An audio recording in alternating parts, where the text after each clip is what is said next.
Naghatid ng tulong at serbisyo ang mga tauhan ng 5002nd Mobile Force Company ng Regional Mobile Force Battalion 15 sa kanilang isinagawang Binadang Cordillera Project sa pamamagitan ng isang school-based community outreach program sa Sadanga Mountain Province.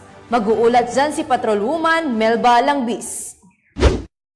Mga buhay ay gawing masaya, pagtulong sa kapwa ay isagawa.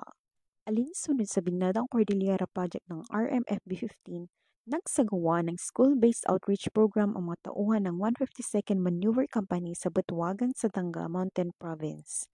Ang aktibidad ay pinasimulan ni Police Captain Macneing Atma, katuwang ang mga iba't ibang stakeholders. Bahagi ng aktibidad ang pagbibigay ng mga gamit sa paaralan tulad ng mga papel, ballpens, bags at mga tsinelas sa 52 mag-aaral ng nasabing lugar. Bukod pa rito, binigyan din ang isang rebelde na nagpalig-loob sa gobyerno ng mga groceries at construction materials bilang pagsuporta dito.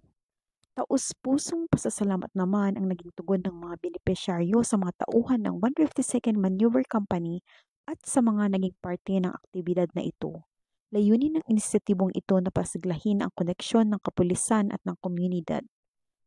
Nagsisilbi rin itong paraan ng pagbabahagi ng mga pagpapala ng kapulisan na nagpapatibay sa ideya na nariyan lagi sila upang protektahan at suportahan ng komunidad. Mula dito sa Benguet Cordillera, ako ang PNN Correspondent Patrolwoman Melba Langbis. Alagad ng batas, taga-taguyod ng Balitang Pulis. Maraming salamat, Patrolwoman Langbis.